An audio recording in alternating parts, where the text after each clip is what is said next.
उत्तराखंड तक करता है कर्नाटक तक का स्वागत। करोड़ों लोगों के आदर्श भगवान राम के नाम के साथ जब मां जानकी का जिक्र किया जाता है तब नेपाल की भी बात होने लगती है। वो इसलिए क्योंकि मां जानकी वहां पैदा हुई थी, राम सीता का विवाह वहां हुआ था और भगवान श्री राम से विवाह से पहले सीता मैया ने ज्यादातर वक्त भी वहीं व्यतीत किया था। ये जगह नेपाल के जनकपुर में है। राजा जनक के नाम पर इस शहर का नाम जनकपुर रखा गया है। यह शहर प्राचीन काल में मिथिला की राजधानी के नाम से जाना जाता था। तो चलिए आपको भगवान राम के ससुराल और मां सीता के मंदिर के दर्शन करवाते हैं।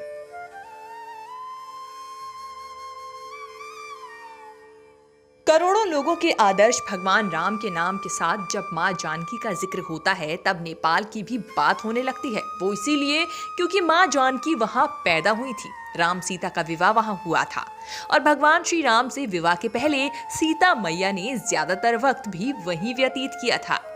ये जगह नेपाल के जनकपुर में है। राजा जनक के नाम पर इस शहर का नाम जनकपुर रखा गया था।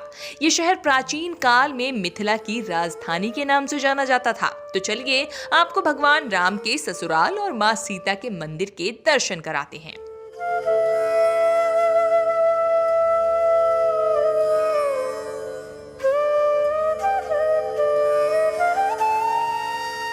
राम सीता हिंदुओं के लिए केवल आस्था के स्वरूप ही नहीं बल्कि वे सदियों से करोड़ों लोगों के आदर्श भी रहे हैं। जहां वे पैदा हुए वह स्थल पूजनीय हो गए।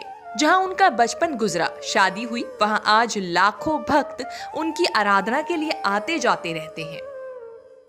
नमस्कार, उत्तराखंड तक में आपका स्वागत है।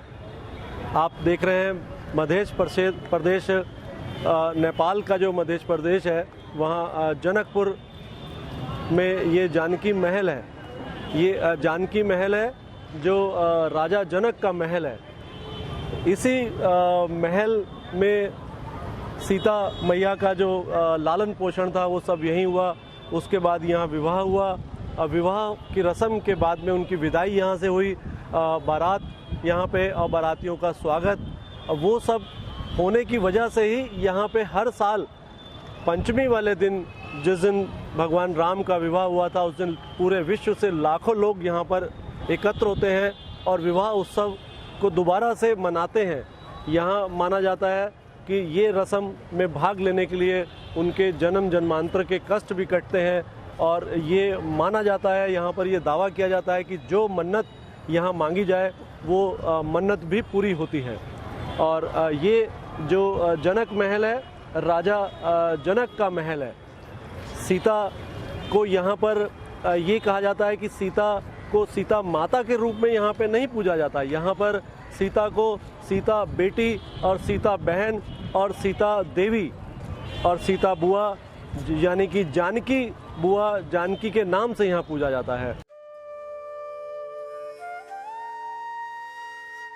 नेपाल के जनकपुर में मौजूद मां जानकी के इस मंदिर को लेकर मंदिर के मुखिया और अन्य लोग दावा करते हैं कि जानकी के इस मंदिर की खोज 500 वर्ष पहले हुई थी।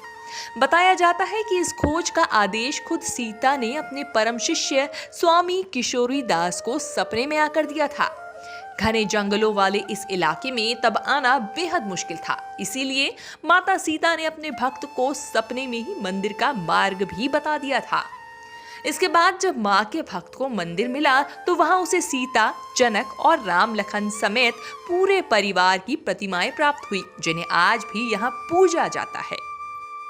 वहीं अगर हम इतिहासकारों की माने तो जानकी मंदिर साल 1911 में बनकर तैयार हुआ था। करीब 4860 वर्ग फीट में फैले इस मंदिर का निर्माण टीकमगढ़ की महारानी कुमारी वृषभानु ने करवाया था। इस मंदिर में एक अनोखा फूल भी मिलता है जिसकी अपने आप में एक महिमा है। आप भी वो जान लीजिए। फूल जो है शिवलिंगी फूल के नाम से इन्हें जाना जाता है और ये जानकी मंदिर का जो 100 वर्ष पूरा हुआ था उसमें नेपाल नरेश श्री 5 वीरेंद्र वीर विक्रम शाहदेव जी ने वृक्षारोपण पति पत्नी दोनों मिलके किए थे।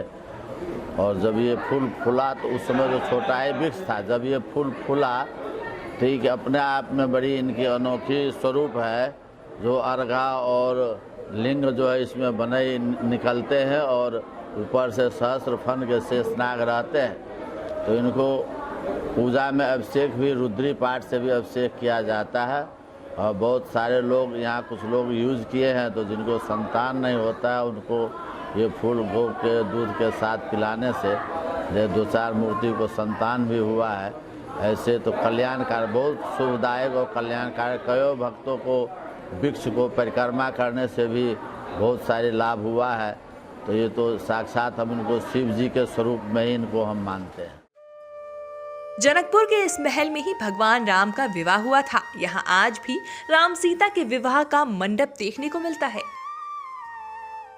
ये नेपाल के जनकपुर में आज हम यहाँ पे आपको दिखा रहे हैं ये सीता माता का जो ये महल है और यहाँ पर मंडप स्थल है जो राम जी का और जानकी जी का यहीं पे विवाह हुआ था।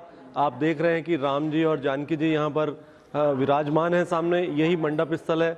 यहाँ पे फेरे लिए गए थे, शादी की सारी रस्म और रिवाज पूरी हुई थी।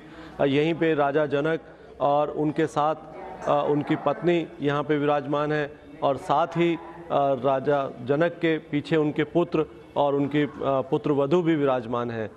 अधिक जो है यहाँ पर विश्वामित्र जी भी हैं और सारे जितने भी ये खम्बे हैं इसके पीछे सभी देवी देवता यहाँ बारात में शामिल होने के लिए आए थे। और ये वो अद्भुत दृश्य है जो हम आपको दिखा रहे हैं। यही यहाँ पर जो विवाह मंडप के साथ में चंद्रकला जी हैं और जो सखियाँ हैं सीता मैया की यहाँ पर विराजमान है यहाँ पर। और ये हम आज आपको दिखाया है कि यहीं पे विवाह हुआ था सीता माता का और श्री राम जी का, जो विश्वामित्र जी ने यहाँ पर करवाया था। राजेश छाबड़ा, जनकपुर, उत्तराखंड तक। मान्यता है कि मां जानकी और राजा जनक का ये इकलौता मंदिर है जहां मिथिला की राजकुमारी सीता के रूप में नहीं बल्कि जानकी के नाम से उन्हें घर घर पूजा जाता है। यहाँ के स्थानीय लोग माता सीता को अपनी बेटी बहन बुआ मानते हैं। वहीं अयोध्या के श्री राम यहाँ दामाद के रूप में पूज्य हैं। राम सीता के विवाह वाले दिन आज भी यहाँ अयोध्या से बड़ी धूमधाम से बारात आती है। लाखों श्रद्धालु इस विवाह के साक्षी बनते हैं और त्रेता युग में जन्मे राम सीता को अपने पास होने का एहसास करते हैं। जनकपुर से राजेश छाबड़ा की रिपोर्ट।